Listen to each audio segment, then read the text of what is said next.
Cuando sé que hay una escena y no me está saliendo, escribo una escena anterior, que no sé que no va a ir en el guión. Punto. Ah, qué buen Este, método. Qué buena esa. ¿Qué tal, futuros cineastas? Yo soy Plas y bienvenidos a Del Guión al Render, el canal de cineastas para cineastas. En este episodio hablamos con Bacha Carabedo, codirector y guionista de Perro Guardián y El Sistema Solar. Así que ponte tus audífonos, chapa lápiz y papel, que comenzamos en 3, 2, 1, ¡acción!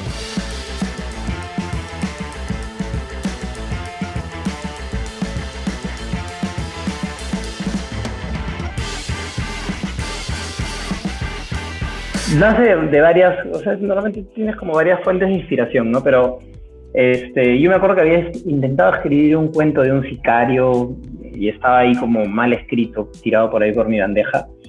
Después acababa de leer este libro de Uceda, Muerte en el Pentagonito, que me había como dejado impresionado por la crudeza y por la fuerza de estos comandos asesinos paramilitares que de hecho me dejó bien chocado, ¿no? Por otro lado, yo tenía dos para la, digamos, para la beca, para el máster. Parte del máster era escribir un guión de película. Y te dan, creo que en total eran 9 o 10 meses de escritura. Y yo tenía dos ideas y había una idea que, en verdad no avanzaba. Y un día decidí, a ver, voy a ir por este otro lado. Y me enganché al toque. O sea, fue como, esa era la historia que tenía, que había estado como desde atrás pensándola. Había hecho también investigaciones de iglesias evangélicas para otra chamba y medio que como que todo confabuló ahí. Todo encajó. En ese guión. Y paja, fue un guión que me acuerdo que me costaba un montón de escribir porque todo era en primera persona y en este caso Perro te tenía que llevar al guión. Tú no lo podías llevar a Perro, sino Perro te tenía que llevar entonces era como duro porque tenías que estar siempre en la piel del personaje y también no podías hacer trampa, o sea, no podías cortar como quisieras hacia otro lado porque era un poco el pie forzado de la película, ¿no? Todo desde la mirada de un solo personaje, que es claro, horrible porque te da ganas de irte para otro lado, pero sabes que la narrativa de esa historia no va por ahí. Es bien character driven la película, ¿no? O sea, se centra en eso, es como el Joker. Sí, y es agotador. Escribir ese tipo de historias es como... O sea, cada vez que iba a escribir me acuerdo que sabía que como ibas a sufrir un poquito porque te tienes que meter en la parte oscura del personaje, ¿no? Claro. O sea, entonces, pero fue maldito, ¿no?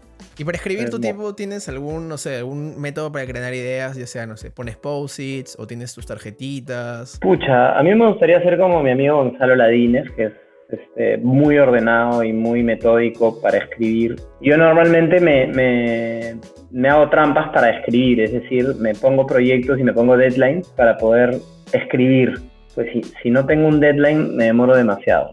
Yo sí creo que el cine es pura estructura. No es pura estructura. De hecho, el cine es estructura, no solo estructura, pero los guiones tienen mucho que ver con estructura. Hacia cine no narrativo, igual. Y de hecho, sí te conviene tener post-its, tener fichas. Yo sí, en algunos momentos he tenido post-its, fichas, pero las he tenido porque me decían que debía tenerlas. No me nacía tanto. Yo más bien soy de la idea de cómo fluir, de escribir y fluir y me es más fácil, pero no sé si me es más conveniente. Escribo todo en Word, por ejemplo, ya no escribo en ningún... ¿en Word? En Word, sí, porque escribo en Word desde que tenía 15 años. Entonces ya tengo como mi manera de escribir en Word claro, y es como fluye, entonces ya, no sé, pues cada uno tiene su propio método, pero... me sirve un montón, por ejemplo, hay ciertas escenas que las escribo, cuando sé que hay una escena y no me está saliendo, escribo una escena anterior, que sé que no va a ir en el guión. Qué buen método. Qué buena esa. Entonces, eso, por ejemplo, a veces me suelta la mano, por un lado, ajá, y por otro lado también me quita la presión de estar como que escribiendo bien la escena, ¿no? Yo no sé a quién he escuchado decir esto, pero algún gran guionista, que él lo que decía era que escribía y nunca miraba para atrás, es decir, solo escribía, y escribía hasta terminar el guión, y no leía las páginas nunca. y sobre ese guión recién volví a reescribir, ¿no? En verdad, es un gran método. Yo no lo puedo hacer porque yo necesito corregir. Es como si tengo esta sensación de que alguien me va a revisar el guión y me va a tirar huevos en la cabeza. Entonces siempre como que regreso a corregir cuando todavía no he avanzado un montón de cosas que he hecho. Sé que está un poco mal, pero bueno, al final es lo que te funciona a ti también, ¿no? Sí. Es que a veces no me funciona, pues a veces es la traición que uno mismo se hace para no seguir avanzando. Que uno normalmente el miedo a lo desconocido a veces es más fuerte que las ganas de descubrir. En términos de estructura, previo a todo esto, ¿no? Previo incluso a escribir, cuando tú armas en tu cabeza la historia, ¿tienes alguna? Sí, tengo varias cosas y en verdad depende un montón de lo que vayas a escribir. Depende un montón del tema también y de lo que te están haciendo en ese momento, pero a veces tienes como imágenes, ¿no? Tenía un profesor de guión que decía, que me parecía mostrar esta metáfora, que decía que cuando uno de pronto tenía esta idea de película, al parecer la tenía como muy clara, ¿no? Yo quiero hacer este tipo de película, quiero escribir esa historia. Pero para él escribir un guión era agarrar esto con un martillo y romper toda esta como idea de película y tratar de pegar todos esos pedacitos, y eso era un guión, ¿no? Esa idea de la película perfecta, que en verdad agarras el martillo, lo rompes y de ahí tratas de pegar y te sale no lo que la grandeza que tú imaginaste que iba a salir, totalmente, sino te sale ese pegadito de un millón de cosas. A mí me pasa que a veces como que tengo clara la idea, ¿no? Es como que empiezo con una trama, o sea, empiezo casi como con el conflicto de la historia o con un personaje más el conflicto. A veces las historias nacen ahí, ¿no?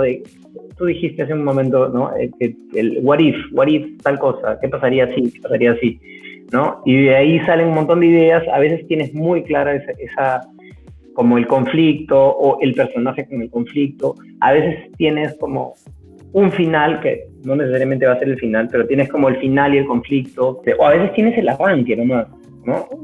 A veces solamente tienes como esta idea de hoy, ¿qué pasaría si arrancara una historia así, ¿no? No tienes idea a dónde te va a llevar. Es que en verdad depende de qué tipo de historia estás escribiendo y en qué momento estás también. Me cuesta mucho escribir si no tengo muy claro el personaje, ponte. O sea, sí, si no puedo oler al personaje, si no sé cómo es, qué haría en tal situación o qué haría en otra, se me es muy complicado escribir. Entonces, creo que muchas de las cosas que me llaman la atención para escribir es como la psicología del personaje o, digamos, tratar de entender muy bien, no necesariamente qué es lo que quiere, pero sí cuáles son sus conflictos, por dónde se movería si es que pasara algo, ¿no? Y me pasa que cuando encuentro eso, la cosa va desarrollándose, ¿no?